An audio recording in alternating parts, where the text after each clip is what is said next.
we came to America, we were living in the east by the Nile River, living in luxury, enjoying freedom, justice, and equality.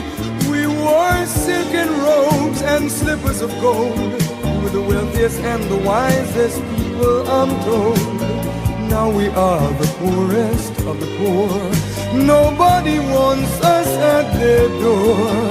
So my friend, it's easy to tell, white man heaven is a black man hell. It's easy to tell, white man heaven is a black man hell. So the Honorable Elijah Muhammad said that Master Farad Muhammad said 6 words to us, and these were the 6 most powerful words that he spoke. He said, accept your own and be yourself. Accept your own. The Caucasians who brought our fathers into slavery desired to take us away from our own people, our own culture, our own religion, our own God, our own language. So we have grown up in America away from our own mind, away from our own selves, and so we have been actually indoctrinated with an alien mentality. 10,000 fearless men, because we're going to have to challenge the things that are destroying our community. So this ain't no punk time. This ain't no temple time, mosque time, or church time. All the singing and shouting and preaching is over. Get in them streets now, block by block. We're going to have to clean it up. The airwaves is not enough. The television screen is not enough. You got to put boots on the ground who are trained and are willing to make the sacrifice of life itself to see our community made a decent place to live. Attention. Drill.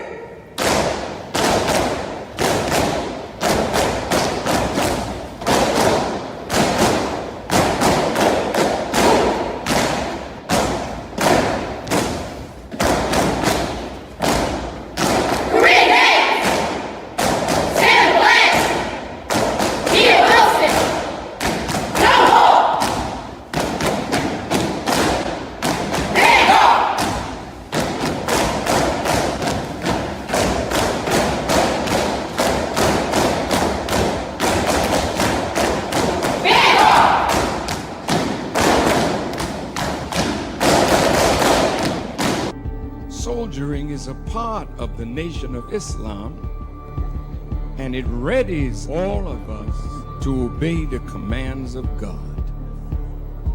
Now some will ask, well, why military drill? Because this is what produces the camaraderie. Facebook and Instagram thought that they could ban the Honorable Minister Louis Farrakhan. But in reality, they can't, because he already lives in us and millions of others. قل أعوذ بالله من الشيطان الرجيم بسم الله الرحمن الرحيم الحمد لله رب العالمين الرحمن الرحيم مالك يوم الدين إياك نعبد وإياك نستعين اهدنا الصراط المستقيم صراط الذين أنعمت عليهم غير المغضوب عليهم ولا الضالين آمين. In the name of Allah, Master Fard Muhammad, the one true and living God, to whom praise is due forever, I bear witness that there is no God but Allah, and that the Honorable Elijah Muhammad is his messenger. Peace, family, and welcome back to another wonderful episode of WHID-FM. WHID-FM is your personal platform where those of us striving to follow the life-giving, life-saving teachings of the most Honorable Elijah Muhammad, as given to us by his premier pupil, the Honorable Minister Louis Farrakhan, gather right here in this virtual meeting place to answer that most critical question: what has Islam done for me? It's Sunday, May 3rd, and at this time, we're going to turn it over to our dynamic co-host at WHID-FM, our sister Janine Muhammad, who is a superstar student here in the ministry at Muhammad Mosque number 6 under the leadership of our beloved brother, student Imam Abdul Salam Muhammad. Sister Janine. Assalamu alaikum. I am Sister Latifa Muhammad, and I am sitting in tonight for Sister Janine. All praises due to Allah. So thank you, Brother West. I too bear witness that there is no God but Allah, and I bear witness that Muhammad is his messenger. I bear witness that Master Fard Muhammad is God in person. I bear witness that he raised the most honorable Elijah Muhammad, and I further bear witness that through both of them, they extend themselves to us through the Honorable Minister Louis Farrakhan. So I am happy to greet you tonight at WHID-FM in the greeting words of peace of Assalamu alaikum. Tonight we have with us our sister Shavonne Muhammad, and she is an alumni of Morgan State University, graduating from Morgan in Baltimore, Maryland. She received a bachelor's degree from Morgan State in 1991, and she registered in the Nation of Islam in April of 1991. She was in the Nation of Islam under the leadership of the Honorable Minister Louis Farrakhan and student minister Jamil Muhammad at the time, and she has been in the Nation of Islam for over 35 years.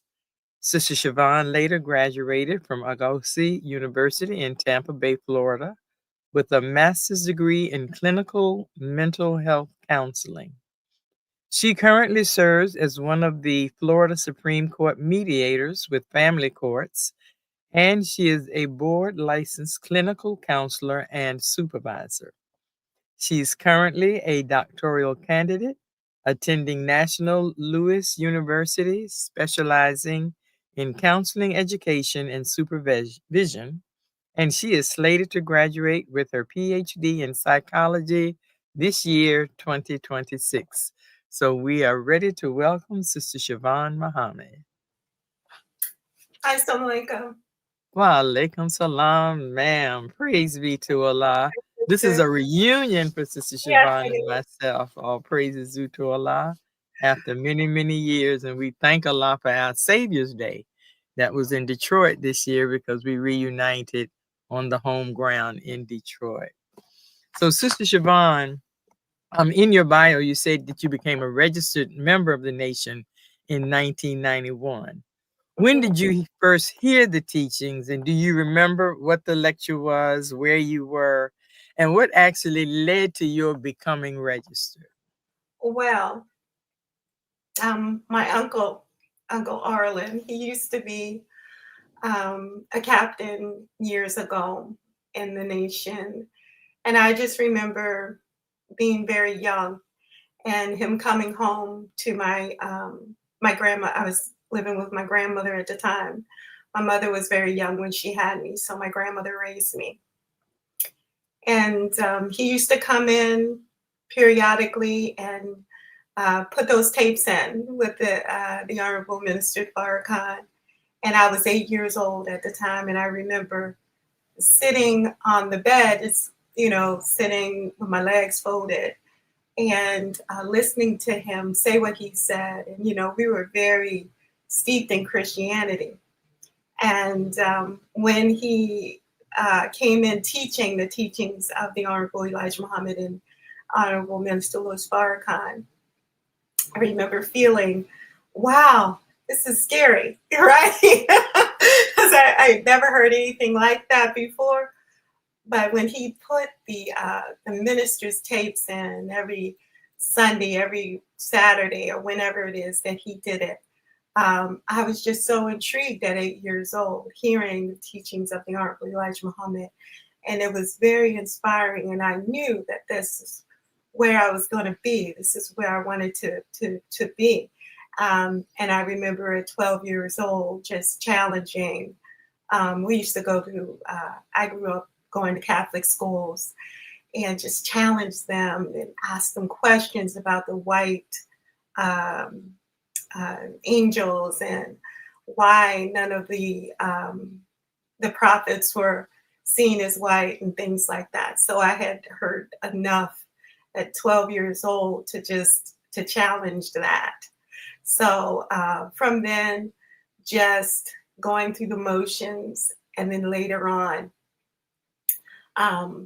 Sister Farah used to bring me out to the mosque and take me home. I was like 16 years old back then. And so after that, just constantly on my way to the mosque, and finally registered in the nation.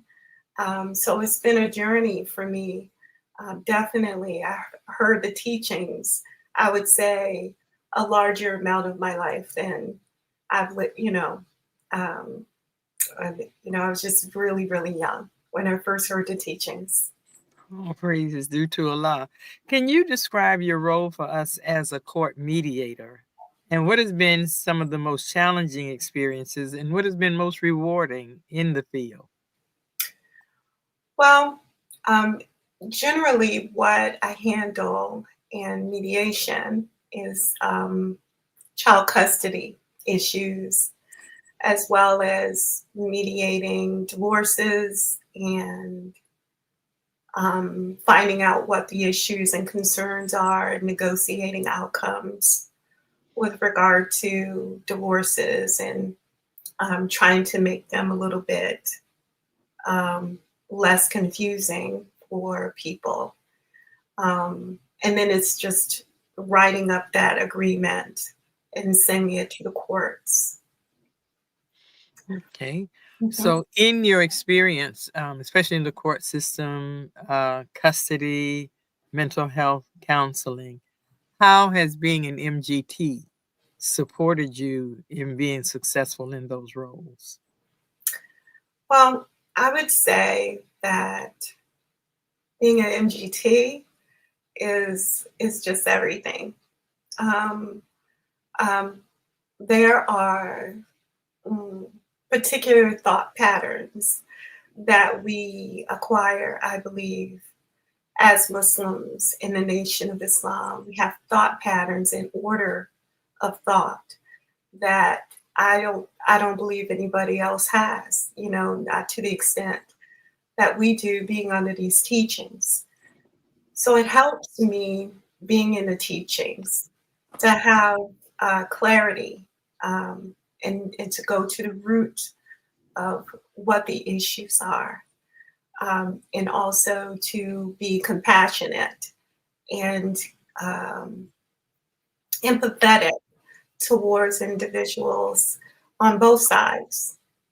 So I think the teachings, really going into that, the awareness and mindfulness of human nature and what the struggles are and things like that, to just be able to connect with other people.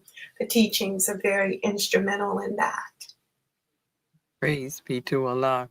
In the most recent Final Call article, one of the articles is the cause and effect of a violent society. And in that, Sister Monique Muhammad, who is the incoming national president of the Association of Black Psychologists, and she's quoted as saying that we have become very violent, but that wasn't our history. And whenever something is taken out of its nature, it loses its power that it had in its original form. And we have been denatured psychologically, physically, and spiritually, and then conditioned to hate themselves. So how does this denaturing show up in today in the family courts? How do you see that?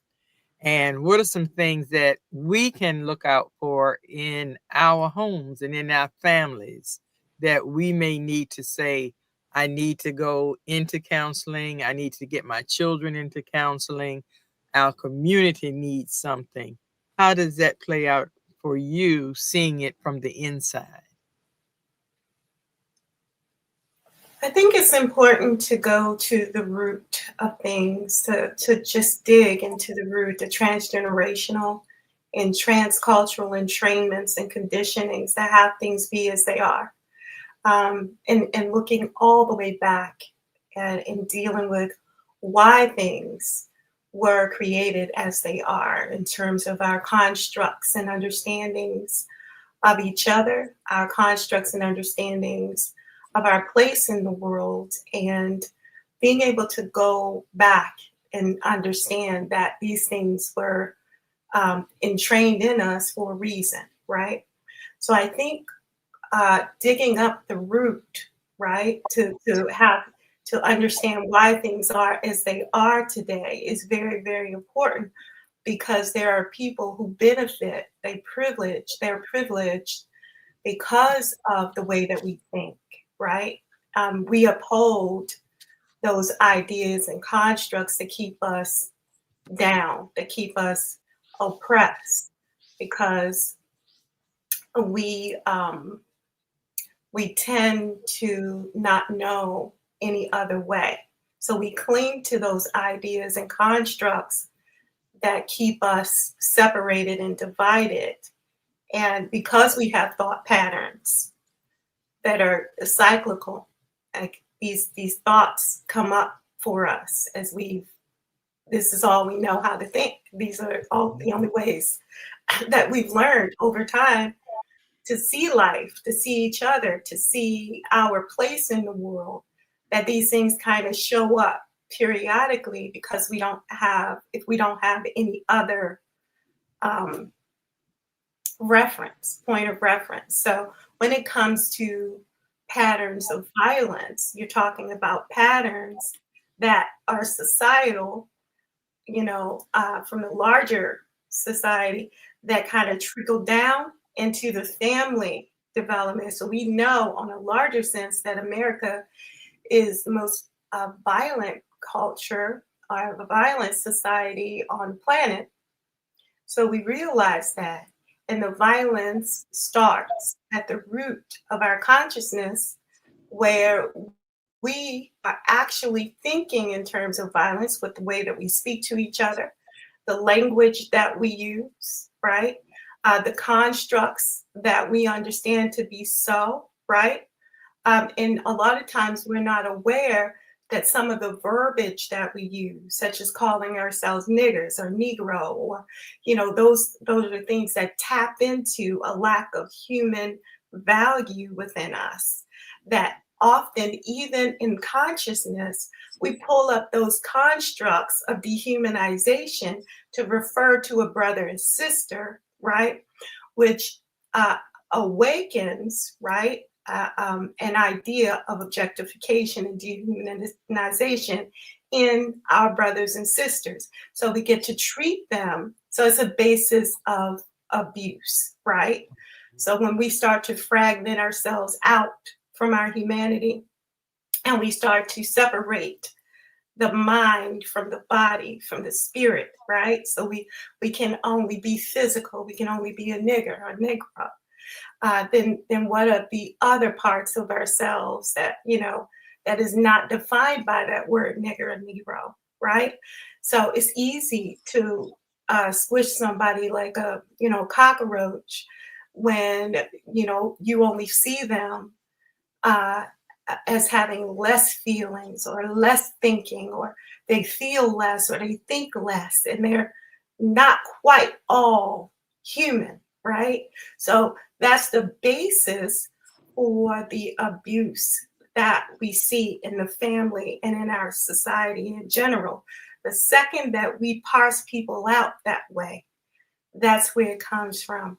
So I think when we're dealing, and and also I do batterers intervention courses with the men and the women, um, and when we start to think in terms of that, that this person is only this, or they're always that, or they're never this or that, then our awareness becomes limited of who they really are, what they really mean to us, and their overall humanity and their overall value. So I think it comes from that. And then we move on to rationalizing the abuse, right, in these ways. And so it's easy to destroy a person that is only a nigger or only a this or that. So that's where the basis of that, teaching people compassion, teaching them different ways of thinking about other people and the people that they love, and to see the value in those relationships is a very big part of what I do. I'm really just full listening to that response. I don't think we get the chance to hear what a lot of our thinking looks like on that other side from where you sit. And I Yes. think that was just, eye-opening for a lot of us to hear it from a medical and mental health standpoint. So you went into my next question because you mentioned it before, but you mentioned it again. And that is the Honorable Minister Louis Farrakhan connects love and life together. And you talked about the empathy and compassion. How do we retrain or redirect those thoughts and behaviors and create those new patterns with our families who are suffering long-term trauma, just as any war or devastation may have, coming, all the way from slavery up to this point? So where do you see how we can, as women from the Muslim Girls Training and General Civilization class, as Muslim brothers from the FOI, how can we take that and move it towards what the Honorable Minister Louis Farrakhan is asking for, safe and decent communities in that way? I think it's important for us to dig right into the root of the core beliefs, core constructs, and ideas and perspectives and perceptions that we've developed over time, right, that still remain very prominent for us and very sacred to us in a sense, right? So there are certain concepts and understanding that I think a lot of us really hold as, as sacred, like don't touch that, our ideas of men or our ideas of women, our ideas of Black people, things like that. And we kind of mix in the core beliefs that we've gotten from this wicked world and these wicked people. And we mix it into all of that into the teachings. And then we start to convolute the teachings, poison it, kind of color it with all of that stuff, right? And so when we can actually parse out those core beliefs, right, that have us doing things that are counterproductive, that have us acting in such a way that gives us outcomes that don't serve us, right? The only way that we can change and shift the outcomes that we see in our communities of violence, the destruction of the family, things like that, is if we are willing to either interfere with our behavior so that we could feel different, interfere with and restructure our thoughts around situations, circumstances, and the way we see ourselves and others. That's the only way that we're going to change that, the way that we feel.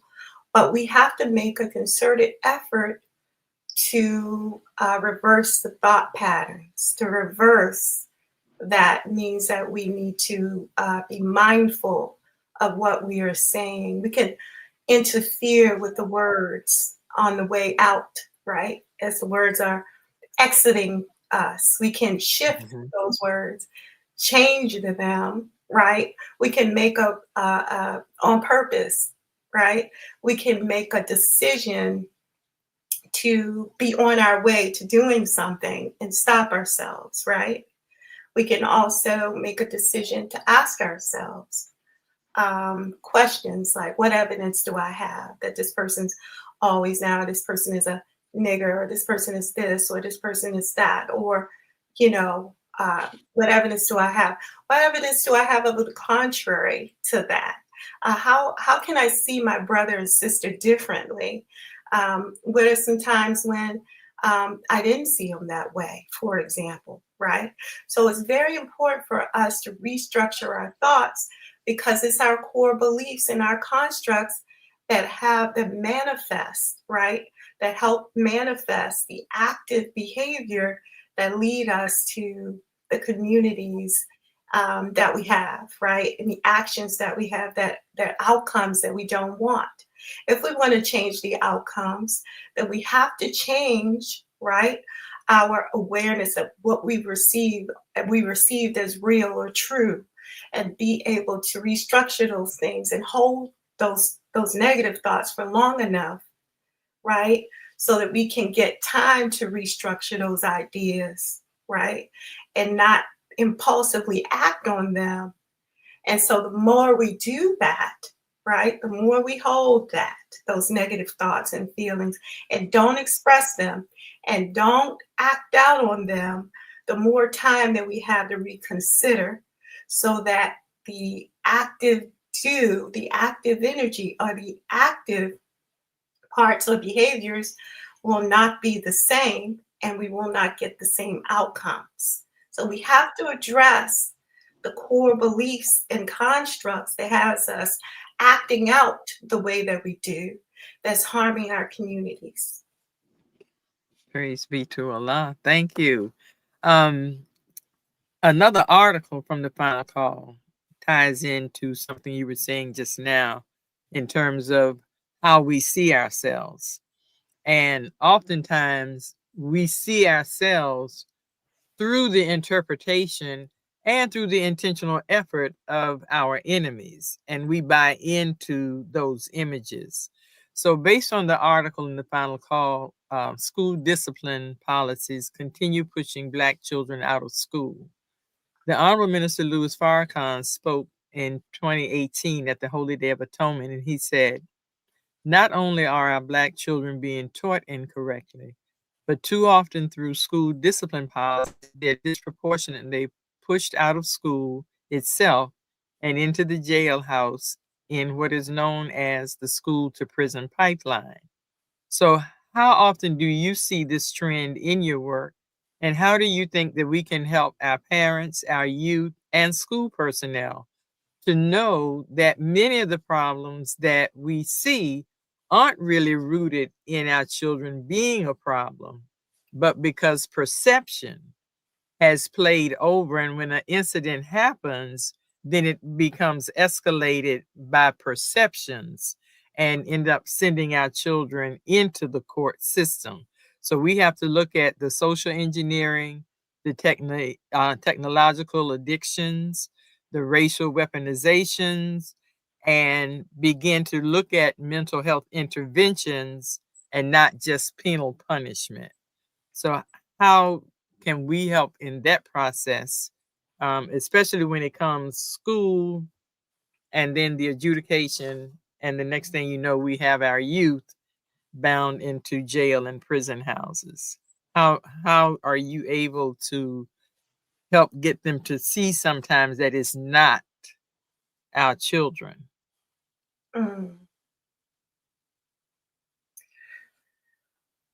That's big, right? Because I of course, as parents, most parents that I know, we hold hope, we hold out for our children the best. And it is not many of us our effort to throw our children into the prison pipeline, of course, right?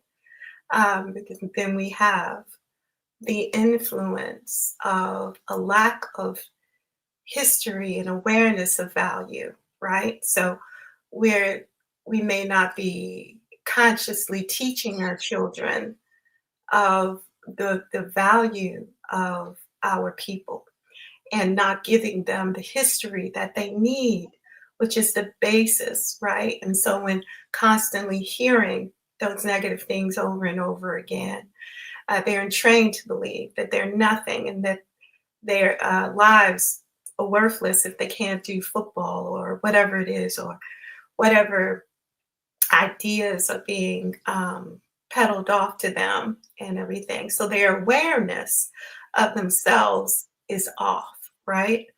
Of course, the messenger taught of separation, right? And when we're talking about a conscious or cognitive separation, then we're really dealing with being able to be clear, right? Because we cannot teach our children the Black man and woman is God and then use language that is contrary to that when we refer to them, right? Like specifically in the nation.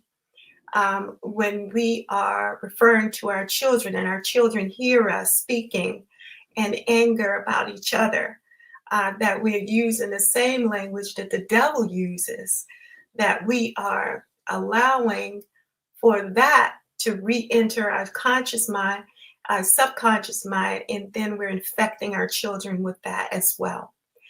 So specifically, we need to work on stability, structure, organization, discipline, boundaries, and create a safe space mentally and emotionally for our children to have these discussions about what's happening with them, right? So being able to give them an appropriate outlet to discuss the emotional impacts of being in a society of people that hate them, that they hate us, and the constant barrage that we face as adults, as children, as babies, you know, these ideas and constructs that we're nothing and that we're not important and things like that in the music and whatever, that we have to have some way to get the children into a space where they can kind of talk about these issues and then we can affirm them, right? And we could teach them different rebuilding techniques so that they can restructure or reinterpret, right? Or come up with some other way to see these ideas and constructs that are being fed to them. Because as long as what they're saying means, right, we attach a meaning, the same meanings of what they're saying that they have attached, right, to these words and these things, then we're still going to have the effect that they want us to have when it comes to these ideas that they're putting out. So it's very important for us to be able to reinterpret some of the messaging that our children are given and be conscious and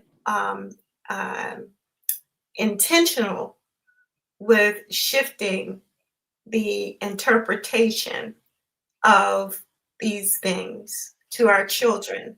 So people might say whatever, but as long as we get to define, help our children to redefine what that means, then we're good.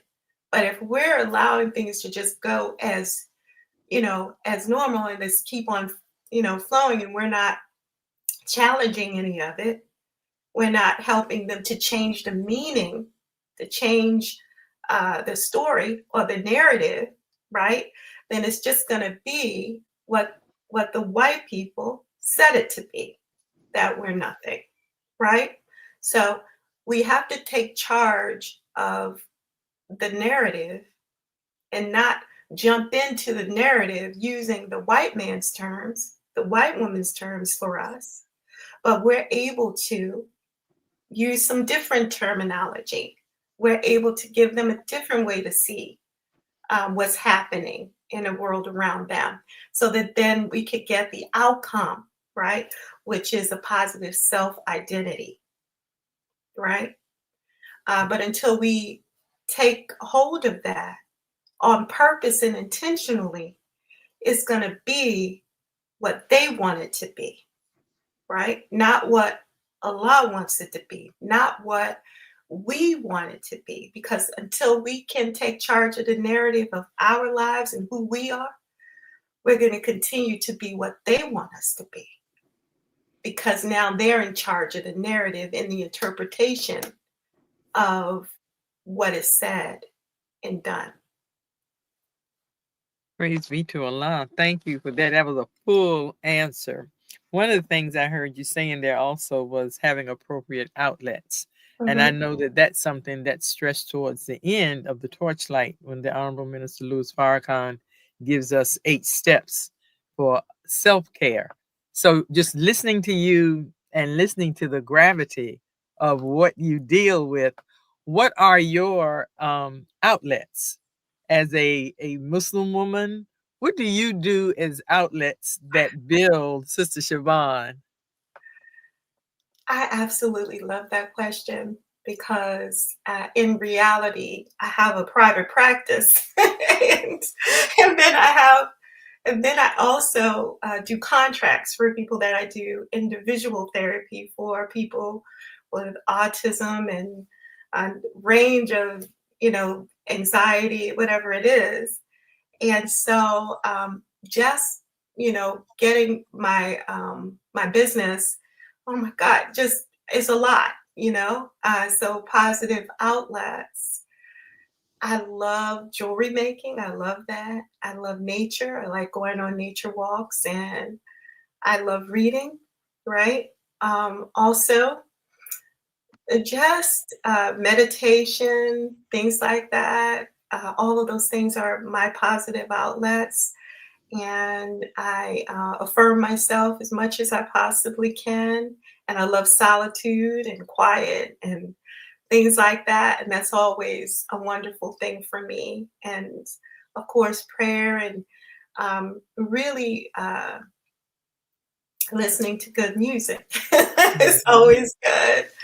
So I would say that there's a lot of structure and organization in my life.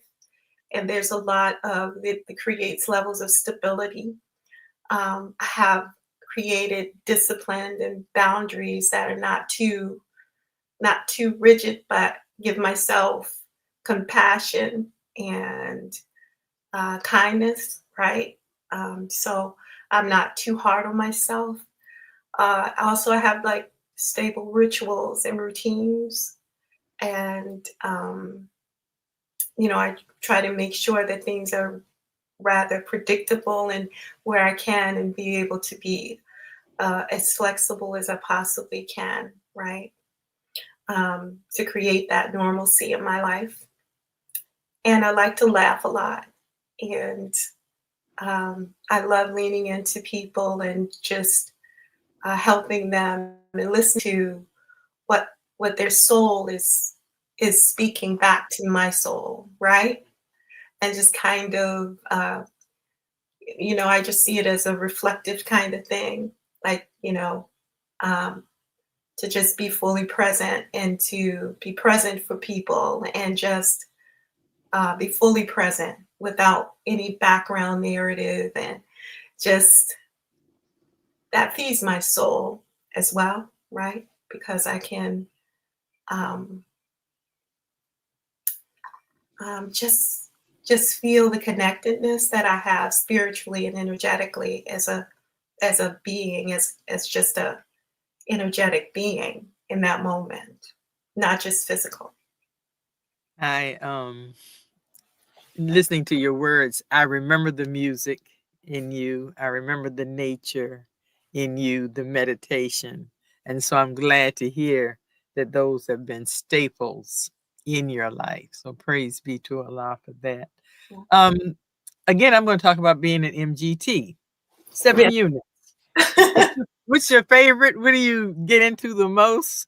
What makes you happiest as an MGT? Oh my God. Oh my God. Oh, that's a good question. How to take care of home. I think that's good. How to take care of your husband, how to rear your children. I like all of them, but I think um, I'm good. I'm good with cooking, and I'm not good at sewing or anything. But I would just say that how to take care of home, my home. I like that. Um, and, I enjoy the overall, right, ability to kind of see the connectedness of all of the units, because one connects to the other, connects to the other, connects to the other. And the way that the Honorable Minister Louis Farrakhan expresses the units, he goes into so many different nuanced areas, right? He doesn't just say how to take care of your husband or how to rear your children or whatever like that. He really goes deep into more spiritual aspects of that you could use the knowledge and wisdom of all of that to kind of grow self and to empower self even when there's no husband or the children are grown and all of that stuff. You can still use all of that to kind of do life on a regular basis to kind of get through so many things. So I don't think it's as straightforward as people might think it is. But when a minister teaches, he teaches, to every aspect of us, right? Praise be to Allah. Yes, he does. And so at this time, I'm going to turn you into the capable hands of Brother West, who you said is our young man on the scene. So thank you for sharing. Assalamu alaikum. Yes. So in the name of Allah, the Beneficent, the Merciful, I bear witness that there is no God but Allah and that Muhammad is his messenger. Sister Shavonne, welcome to WHID-FM. It's great having you on so far. Thank you. Praise be to Allah. It's good to meet you too, brother. Yes, ma'am. Absolutely. So my first question to get it started off, Sister Latifah asked some wonderful questions for sure. But I'm curious, throughout your years of being in the Nation of Islam, what would you say is one skill, or it could be even a couple, that you believe every MGT should have already, or if they don't already have it, should work toward achieving?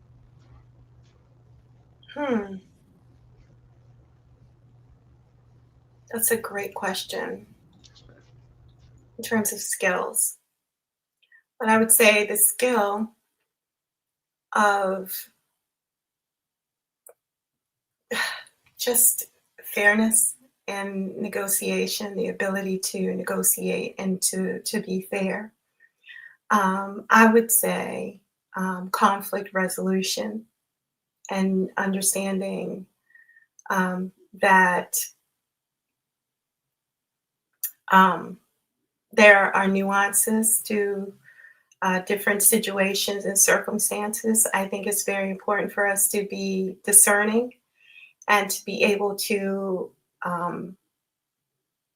listen to the whole issue whenever we are faced with an issue, and to be slow to react to anything, but more responsive than anything. So I would say that learning how to respond effectively and taking time before we react to anything, to respond, to give ourselves time to think about things before we actually jump out and say or do something that we'll be regretful of later.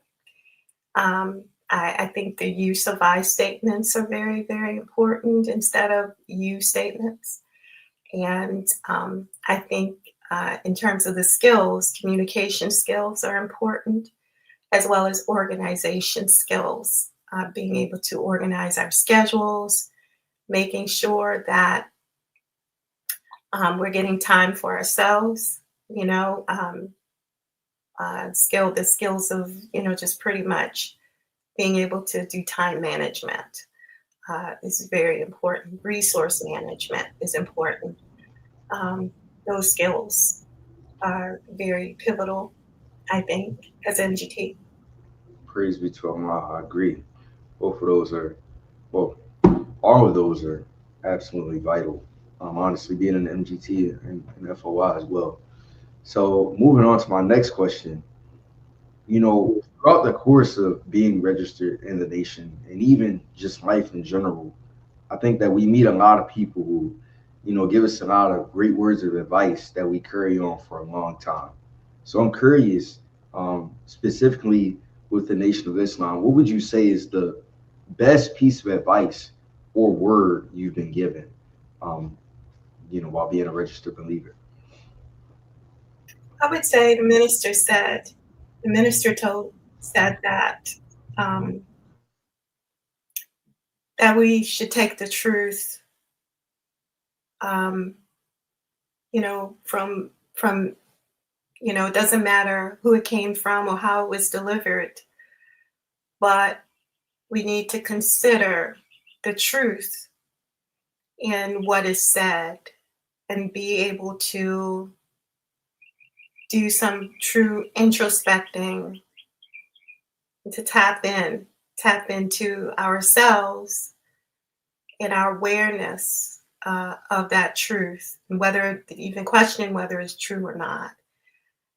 That, as well as my word is bond. That, oh my God, the minister, when I heard that, word is bond and bond is life, and I shall keep my word until my word, I will, what is it?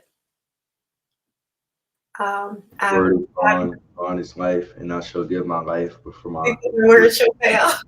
Yes. That's one thing also that really inspired me, as along with the other, just kind of take the truth of what's being said, no matter who's saying it or how they're saying it, to kind of go in and identify whether or not that's true and work on yourself. That's what. Yes, man. That's absolutely. Those are some great words of advice. So I feel like everybody can definitely take advantage of those. And next, honestly, Sister Latifah, she touched on a question that I wanted to ask you, but in a different light. I guess I'll kind of rephrase it or go on a different angle of it. Being in the Nation of Islam and also just life in general, we can go through like trials that will, as we've been taught in the Holy Quran, will purify you at the end of those trials, because with difficulty comes ease. So you being in the mental health field, essentially, what are, if you don't mind sharing, a trial that you have endured, and how did it strengthen your relationship with the Nation of Islam or even Allah himself, to get through the end of that trial and feel, stronger, basically? Yeah. My son, Faraji, he passed away some years ago, and Faraji was so beautiful, right? Such a wonderful soul, like light, very loving, but very disciplined little boy. And when he passed, before he passed, there was a lot of things that I was wishing that I could do to help, to kind of, so he wouldn't die, And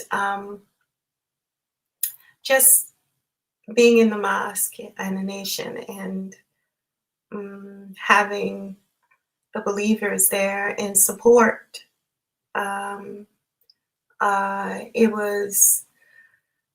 I didn't feel alone. And I felt still a lot of pain, right? And I would say that, quite honestly, I lost my faith. I lost it for a little while. I did. And I was mad. I was mad at God. I was mad at Allah. I was really, really, really. And I tried to hide it, and I tried to get busy and do all the stuff and try to act like nothing was happening. And then I just was a huge flood of just emotions where I just completely broke down emotionally. And I had to make a decision about whether I wanted to, honestly, even want to live anymore. Honestly, that's how deep it was for me. And at some point, I made a decision, right? Of course, that I was going to be here. And I was going to be here the way that I wanted to be here, right?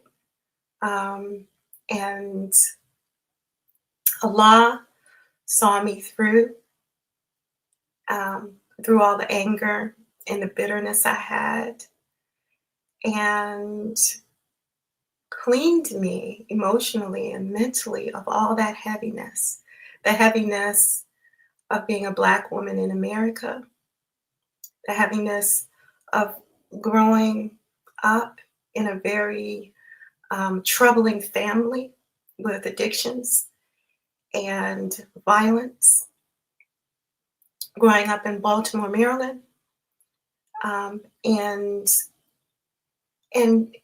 Allah cleaned me of that, and I thank Allah for that.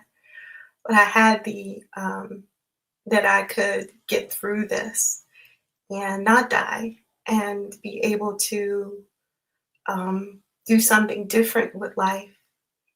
And I just thank Allah every day for being able to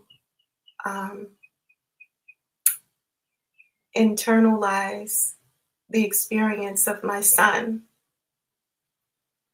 in such a way, like I'll never forget him. And he's in my heart. And he's the reason why I'm getting my doctorate. He's the reason why I got a master's degree. He's the reason why, as I pushed forward, because I know that he would have wanted me to, and that Allah had my back. All praises due to Allah. And I thank you for sharing that story. It's sometimes not easy to revisit moments like that. But as our dear sister Salima said, definitely, man, I'll be pleased with your son Faraji. Absolutely. And I'm grateful that you were able to come out of that experience with a new, outlook on the strength of belief in Allah. So that's wonderful. He saved my life, Elijah. And Faraji, and what happened. And because I was already in a slump when it happened, before he got sick, quite honestly, I wasn't good. And so I just had to make a decision to work on being good. Praise be to Allah. Yes, man. And our audience, they're definitely with you in the chat here. Sister Samantha says, emotions are real. Thank Allah for the teachings and for guiding you through. Praise be to Allah. That's wonderful. Amazing testimony.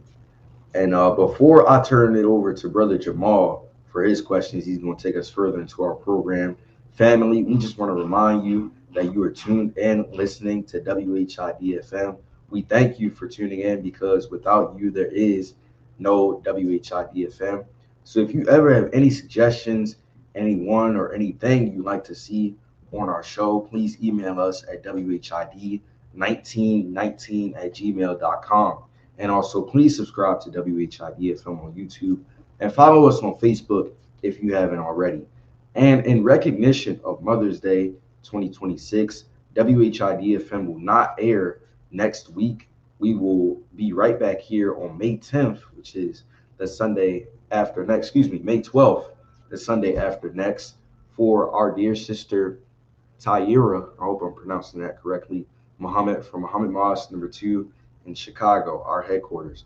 So make sure you tune in for that wonderful episode right back here on WHID-FM. And family, we will return right back after these messages.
Everybody join in this melody.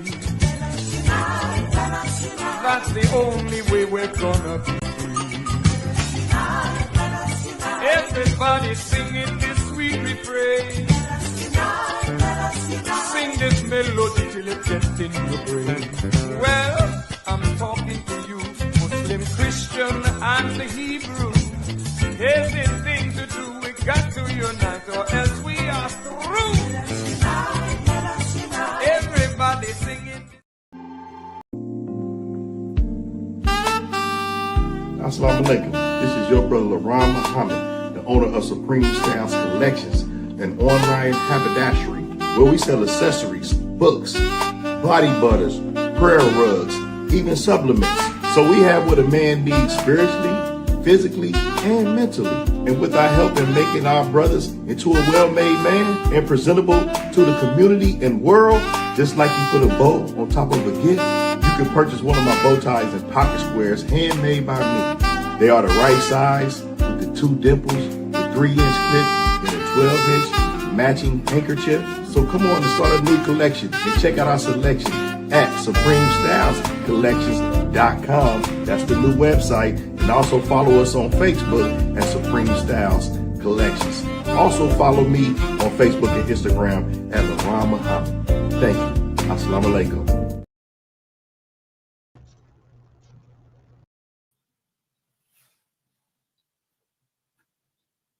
So, all right, okay. Back from our SID. Assalamu alaikum, Sister Shavonne. Wa alaikum salam, Brother Jamal. Been answering some wonderful questions. I love all of your answers, and it incited me. But especially when I'm reading your bio, you're a Morgan State student. You was a Morgan State alumni. I'm sorry. I actually go to Morgan State and it's graduated this year. So I wanted to ask you about that question first. It might be a little personal answer to me, but what originally drew you to Morgan State University, and how did that experience shape your life and your worldview? Morgan State was like foundational. It really was for a lot of my education, of course, and my knowledge of the history of our people and things like that. I had a wonderful experience at Morgan State where the teachers were very, very supportive. I came straight out of high school into Morgan.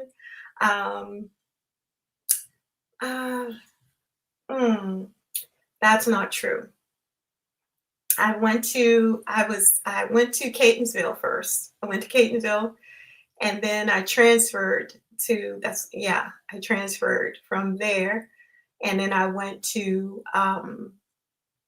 University of Maryland for a while, and I decided to go to Morgan to finish up my degree. But that's really what happened. And so when I got there, it was wonderful because all my people, right? There's all my people, and the experience was wonderful because when I was at University of Maryland, I was in the the student government, and we had a Black student union and stuff like that. And we were struggling with the Jewish students and all that stuff, trying to take the minister's posters down. And at that time, he was going to speak at the University of Maryland, and all the white students were coming up against the minister and stuff like that. And I invited Jamil to come. Really that experience. And then after I had that experience with all the white students and all the craziness, I decided to go to Morgan. So I finished my degree at Morgan. That's what happened. And Morgan was very wonderful. It was a different experience, right? And I just felt so connected to my people there. And it was a wonderful experience. Yes, definitely. I have warm memories of Morgan State, and I believe that HBCUs are wonderful. Unfortunately, when I got my master's degree, and even I'm now at National Louis University for my doctorate, that they're not Black universities, but definitely having that experience was pivotal for me. Yes, ma'am. I love you sharing your experience at Morgan State, as it seemed like you enjoyed it a lot. And I can understand the community and the brother and sisterhood that is at HBCU. So thank you for sharing that with me. And also, you have registered in the Nation of Islam in the same year you graduated from Morgan. Is that right? So in 1991. Yes. So what was happening in your period of life where what was happening spiritually and mentally in that period of life as you graduated and registered? Well, I had been coming out to the mosque anyway, right? Like I was saying, I was coming out to the mosque, and I hadn't registered yet. So, like I said before, I've been, hearing the teachings since I was like 8 years old. So I knew that eventually I was going to be in the Nation. So it was no big thing, for me like that. It was big, but, of course, right? But in terms of, just hearing the teaching or just knowing, that wasn't the case for me. Yes, ma'am. That it seemed like, graduating and also being registered in Nation like that came at the right time. It seems like it's also a coincidence, but that actually like something special happened from you graduating to the school and you even getting into teachings of the Nation of Islam. So thank you for that. And my third question is, you've been in the Nation for 35 years, and what has sustained your commitment throughout your time being involved in the teaching? Well, for I guess about 12 years, 10 or 12 years, I wasn't coming to the mosque. And so I had just recently started coming back, where I've been in Florida for a while. So I just recently re-entered, right, into the mosque. But I never stopped living the teachings and doing the things, listening to the minister and things like that. But I think what happened for me was this hyper focus on getting my master's degree, doing this, getting my business started and all this stuff. And that's been not, but just the loving the teachings, loving the believers, and now being in Miami, Florida, at the mosque in 29 is really wonderful. The brothers and sisters here are phenomenal, very loving, kind, open, caring brothers and sisters. So I'm very grateful to be at the mosque in Miami. Yes, ma'am. And also I wanted to ask you about your about being under the leadership of Student Minister Jamil. How has he guided you to become the woman you are today? Oh my God, Brother Honestly, Jamil, earlier. he's phenomenal, right? Brother Jamil, I called Brother Jamil because I was having some difficulties with getting my transfer letter, right? And at first I was trying to do it myself for a couple of years, and I was having a hard time with, you know, cooperation, right? I mean, honestly, right? It wasn't because I didn't want to be in Moss. It was like, it was insane, the paperwork and all that stuff. But Brother Jamil made it happen. Brother Jamil is, he has such a good soul, good spirit about him, you know? Brother Jamil's always been pure-hearted with regard to the teachings, right? And his passion for the teachings, I kind of take with me. The fact that he's fearless in telling this, what is so and what is true with regard to Minister Farrakhan and his teachings and everything like that. And so when I stand for the truth, I say what is so without any fearlessness, because I had a minister like that, you know? So he's definitely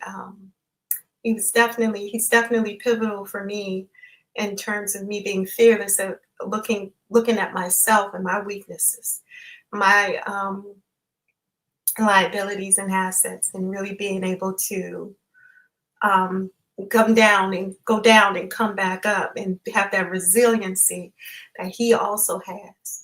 So yes, Brother Jamil is pretty phenomenal to me. I always will look up to him as my minister, as a minister, my first minister. Yes, definitely.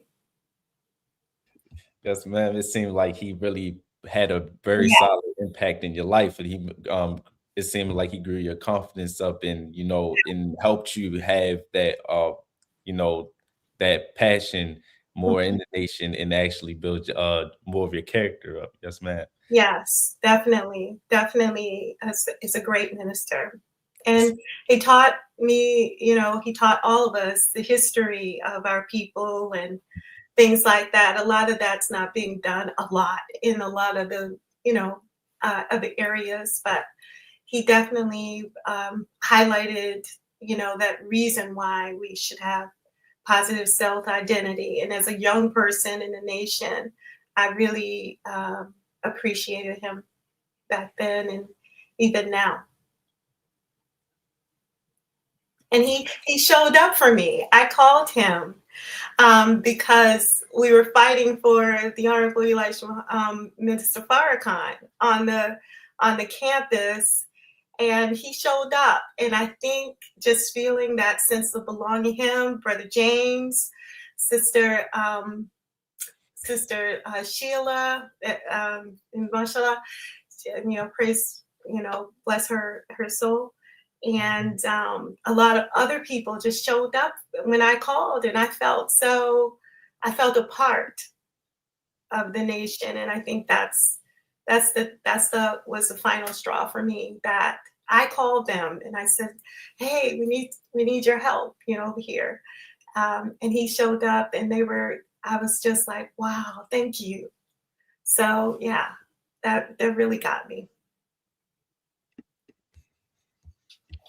Oh yes, ma'am. That's a great story you told to us. And shout out to Student Minister Jamil, as he seems like you probably didn't even get done talking about all the things he has done for you and yourself. Oh, and he did Faraji's funeral for me, and I was like, he wasn't even a minister at the time, and he did it. I was like, wow, thank you. So I don't think I've really thanked him enough for just being Jamil. Right. Yes, ma'am. That's a good thing, and Allah looks at that as a good deed that he has done. Yeah. And going back to mental, the mental side, that we asked earlier, a lot of questions about it. What inspired you to transition from being an undergrad to your undergraduate degree to pursuing a master's in clinical mental health counseling to now trying to get a doctorate degree? Yeah, that doctorate degree should be done by July or June, by the end of June. So, I'll have a PhD then. So I'm thankful to Allah for that. What inspired me to do that is that when I was growing up, I really didn't have a good concept of myself. I didn't really think of myself too highly, right? And just kind of knowing that everything that happened, I just wanted to see if I could, do you see? And I said, well, let me see, and I just went ahead and did the things, and I feel good about myself with or without that. But with it, I could see that I could do it, and I think that was the most that inspired me, is to see what I could do, because for a while I didn't think much of myself. Well, yes, ma'am. That doing it, having that belief that you can do anything you can, and if you put your mind to it, it's real. And it seems like you're really like a real professional at mental health. It's Yeah. by the way you're answering these questions. And I actually had I had one more question for you, but that's all the questions I can ask. And we're probably going to go back to Brother West as he has one more question to ask you. Thank you for answering my questions. Actually Thank learned you. a lot from you. Brother Thank West. you so much, Brother Jamal. Praise be to Allah. Praise be to Allah. So my last question before we continue on to our announcements and so forth. I know that you've basically been answering this question throughout the whole show, because we focus on our believers, their testimonies, all the wonderful things that Islam has blessed them with. But to just summarize your overall experience as a believer, what would you say Islam has done for you entirely? Islam has given me the basis for rediscovery and for recreation, right? That I could be what I choose to be. I could be the person that I want to be, not what other people want me to be. That I have the power to define myself, to redefine myself as I choose. That I am God of my reality. And I had the opportunity, and I still have the opportunity every day, to learn a little bit more about that God in me that I was taught was there by the Honorable Elijah Muhammad and Minister Farrakhan. And every day having the ability to tap into that is a wonderful thing, right? Because the teachings are 100% correct. And so the fact that I believe in the teachings and I know that it's true, I will continue to challenge myself and bring myself up higher, no matter what's happening. If I go down low, I'm going to come up a little higher and reach a higher level than I was before I slumped down into a. And so that right there, the Honorable Elijah Muhammad's teachings, the Minister Farrakhan teaches us to go deeper and go deeper and go deeper yet. Go deeper, right? So whenever there's sadness or whenever I come down emotionally, I have to go deeper within in order to pull out that God within me to manifest some different outcomes, right? So I can challenge all of that weakness and turn it into victory for myself, right? All praises due to Allah. I think that's amazing. Absolutely. And I thank you for answering my questions as well. And with that, I believe we're going to go to announcements with Sister Latifah, I believe. Right. Alaikum. Walaikum salam. So are we doing announcements now, or is someone else doing announcements? And I am going to ask my final question. Yes. And I'm waiting to see while they're deciding. I'm going to ask my final question. And your enthusiasm about Brother Minister Jamil Yes, ma'am. sets the tone. And then your last response in terms of Islam, what it has done for you in bringing out the God in you. So we'd like to know, how did you accept when you first heard that God was a man? And how does that impact your life, having that knowledge that God is a man? Right. That affects me because I'm a man, right? Right. In that sense. That's right. The sense of the word, right? Because, the Honorable Minister Farrakhan said that meant male and female. Female. Yeah, absolutely. Right? So that when I first heard that God is a man, that I was able to see that there's a reservoir of godliness that's in me that goes untapped, right? And so I am able to see that and realize that I'm more than my body. I'm more than physical. I'm a spirit being. I'm an energetic body as well. That is a drop in the ocean, from the ocean of God, Allah, right? So I'm part and parcel that spirit of Allah that is vast, right? So being able to tap into that which I am essentially is the thing that keeps me going, right? And being able to bring up conscious awareness of things and be fearless and being able to consider certain ways of seeing life and living is very, very important and pivotal, like to the flexibility and the ability to kind of lean in to things without having this stuck way of approaching things. That all of that helps me to be able to be a good therapist. Praise be to Allah. Yes, ma'am. So are there any thoughts that you would like to leave our audience with? Is there anything that, excuse me, you would like to have as your closing comments before we go to the announcements? I want to say to you, this is Happy Savior's Day all over again. And so please share your parting thoughts with the WHID-FM audience.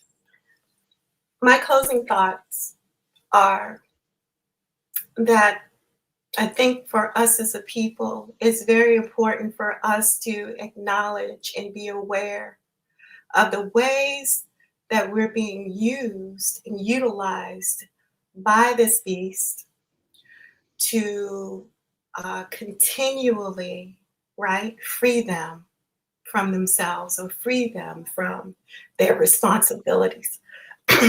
Many times, I think we are holding on to thoughts that's only meant to free them. It's not meant to free us, right? So we hold on to constructs. We share ideas about ourselves, about our people, and we believe and internalize ideas and constructs about our people that keep our people in a holding space, right? And I think it's very important for us to understand why we're making all these concessions to have them be more free to share their ideas about us, right? But yet, right, we're being held back by those ideas and constructs while supporting them in theirs about us. So when they enslaved us, right, they did it so because they wanted to be free, not only from the British, right, but they wanted to be free from their sins, right? So they dumped it all on us, right? So everything gets dumped on us. So the crime rate, the being this or being dehumanized or being whatever. And so we, even though they're the primary ones that's creating all the problems, we get dumped on because we're the sacrificial people. So I think, in a sense, we need to stop fighting each other. And we need to stop making concessions by calling ourselves niggers and all of that stuff that allows them the freedom to do these things, right? It's almost like we say, well, let me do it. You don't have to do it anymore. Let me do it. So that they could be free to think the way they do and things like that. I think that we need to look at, reconsider the way that we think and the way that we approach each other and the way we approach our core beliefs and challenge it all, right? Because we are taking each other back, right? For them. We're doing so many things for them. We call each other niggers for them, right? We do all these things for them, and we do very little to free our own people. We're very hard on each other for them, right? So at some point, we're going to need to free our minds from thinking the way that they want us to think about us. And we're going to need to take steps to reverse the thought patterns that have us in bondage to them. That's what I will say. All praise is due to Allah. Thank you so much, Sister Shavonne. We look forward to hearing from you again.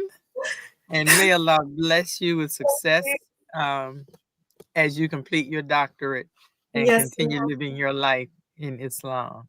Praise be to Allah. Thank you, Sister Latifah. And thank you, everybody. Assalamu alaikum. May Allah continue to bless you all.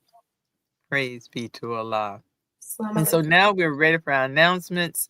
And as Sister Janine would say, if you enjoyed what you heard today, and we know that you have, you're invited to study with the Nation of Islam. And you can call the national headquarters to find out about study groups joining the Nation of Islam at 773-324-6000. Again, if you're interested in studying with the Nation of Islam and learning more of the teachings of the Most Honorable Elijah Muhammad as taught by the Honorable Minister Louis Farrakhan, you can either register online at the website here today of NOI.org, and I can't see the rest of it. It looks like referral number 6000. If you want to join the study group or join the Nation of Islam, you can always call the headquarters at 773-324-6000.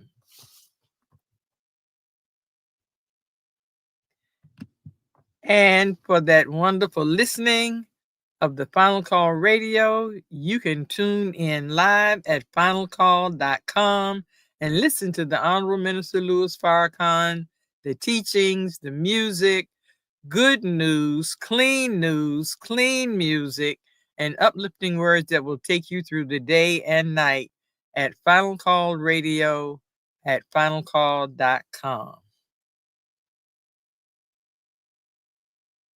And of course, the greatest newspaper in the entire universe is the Final Call newspaper. And the articles we talked about today, you can see right there, the cause and effect of a violent society. You can get that newspaper by ordering it digitally and having it come to any of your digital devices, or you can have it actually mailed to your home. Also, don't forget about our brothers and sisters who are incarcerated and share a subscription with them. So that's the Final Call newspaper. Make sure you get it through your digital device, have it sent to your home, and make sure you share it with our brothers and sisters who are incarcerated. And this wonderful book, I Never Knew I Am All That. And this book is written by our producer and sponsor, Brother Donald Muhammad. You can get this book on Amazon. It is a wonderful book for all of our young people, but it's also a great book for our adults to read with our young people. I Never Knew I'm All That. And if you're in the Richmond, Virginia area, Muhammad Mosque number 24 welcomes you every Sunday to come and hear the reality of God delivered by student minister Tracy Muhammad. And that is at the Hobson Lodge, 11 o'clock Eastern Time at 801 Prince Hall Drive in Richmond, Virginia. Or you can reach us at noirichmond.org or by calling 1-800-450-7836, and that is Muhammad Mosque number 24. Be the guest of student minister Tracy Muhammad in Richmond, Virginia at the Hobson Lodge, 11 o'clock on Sundays. And if you're blessed to be in the Baltimore area, you can stop by and join the Nation of Islam at Muhammad Mosque number 6 in Baltimore, Maryland. Again, that's every Sunday at 11 o'clock. And the student minister there is our student imam of the Honorable Minister Louis Farrakhan, Brother Student Minister Abdul Salam Muhammad. And their address is 2801 North Dukeland Street, and that's in Baltimore, Maryland. The zip code is 21216. You can call for information at 410-367-9371, or you can visit www.noibmore.com, and you can reach them on social media platforms at NOI Baltimore. And that is joining Muhammad Mosque number 6 with Brother Student Imam Salam Muhammad in Baltimore, Maryland. And so now we get ready to close our evening with those great words and teachings from the Most Honorable Elijah Muhammad from his wonderful book, How to Eat to Live, Book 1, page 36, and that is chapter 13, Fruit is digested better when eaten raw. And so we want everyone to eat well and be well. The Most Honorable Elijah Muhammad opens up, so I'd like to start with that reading. He says, since being given knowledge by the all-wise one in the person of Master Fard Muhammad on how to eat to live, we should not confuse ourselves by studying the advice of all the people, doctors, and quacks of the world on what kind of medicine, vegetables, meats, herbs, and fruits we should eat. If we keep getting advice on the above after getting the correct advice, we will never enjoy good health. All will be confusion. Today, with social media, artificial intelligence, food engineering, and a plethora of food shows everywhere you turn, there's some food confusion. And people are trying medicines and fads, and many of them are resulting in harm to our body more so than health. Now, in the Bible, in Genesis 1, verse 29, it says, then God said, I give you every seed-bearing plant on the face of the whole earth, and every tree that has fruit with seed in it. They will be yours for food. The Most Honorable Elijah Muhammad continues in his writing and says, we do not need to eat everything just because the Bible in Genesis said that Adam, who represents the white race, could eat nearly all of the herbs of the earth that are not poisonous. Our scientists teach us that which is poisonous and of that which is not poisonous. He goes on to say, Our stomachs were not made to live off raw foods, except certain raw foods such as fruits, which beyond a shadow of a doubt should be eaten raw and never cooked. When we cook fruit, it takes away the vital property that is necessary for our good health. An apple or peaches or berries is better eaten raw than cooked, unless our health and body are weak and unable to digest the raw apple. Now, there are many precautions that we need to take today when eating the raw fruit than at the time of the writing of How to Eat to Live. The commercialization of foods and the aim of the enemy to control populations through our stomachs have led to most good fruits being tampered with through bioengineering and food coding. So bioengineered foods are derived from organisms with intentionally modified DNA through laboratory techniques differing from natural farming and breeding of foods. So the potential risk identified in studies on bioengineered foods include allergic reactions, antibiotic resistance, and toxicity related to herbicide consumption. And many GMO, which are bioengineered foods, are designed to tolerate herbicides like Roundup, which is a glycophosphate, and that can lead to high chemical residue on our food. And the WHO organization, the World Health Organization, has classified the glyphosates as probably carcinogenic. So we want to be mindful as we get our foods, especially our raw fruits and vegetables. Organ damage, toxicity, animal studies have suggested that through efforts that these can affect the liver, kidney, pancreas, and reproductive systems. So we want to avoid GMO and avoid bioengineered foods, buy organic, or as we're taught in the teachings, grow our own. Beware of wax coating that is applied to fruits and vegetables.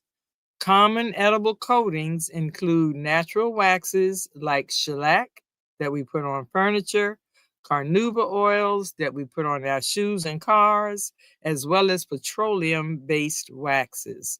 So we must wash all of our fruits and vegetables. One effective way to remove the wax from the fruits and vegetables is soaking them in warm water solution with baking soda or white vinegar for 10 to 15 minutes, then scrub and rinse thoroughly. The Most Honorable Elijah Muhammad closes this chapter by saying, giving us a warning. Never think that you are a great, healthy person just because you eat a lot of meat, white bread, cornbread, sweet pastry, or a lot of peas and beans. You are only taking a quick trip to the cemetery. So let us follow the Most Honorable Elijah Muhammad, How to Eat to Live. Eat fruits raw, because fruit is best digested when eaten raw. Eat well and be well. We thank you for listening. Assalamu alaikum. Wa alaikum salam. And family, with that, we thank you for tuning in. We're going to close out in prayer. Attention prayer. Bismillahir Rahmanir Rahim. Alhamdulillah Rabbil Alameen. Ar-Rahmanir Rahim. Maliki Yawmiddin. إياك نعبد وإياك نستعين اهدنا الصراط المستقيم صراط الذين أنعمت عليهم غير المغضوب عليهم ولا الضالين آمين. Assalamu alaikum, family. This house is dedicated to knowledge and to the spreading of knowledge. Elijah Muhammad inspired new thought, new mind, new way of civilization among black people. But he wanted a house from which a light could be lifted up to give guidance to all who would be guided as this world begins to close down.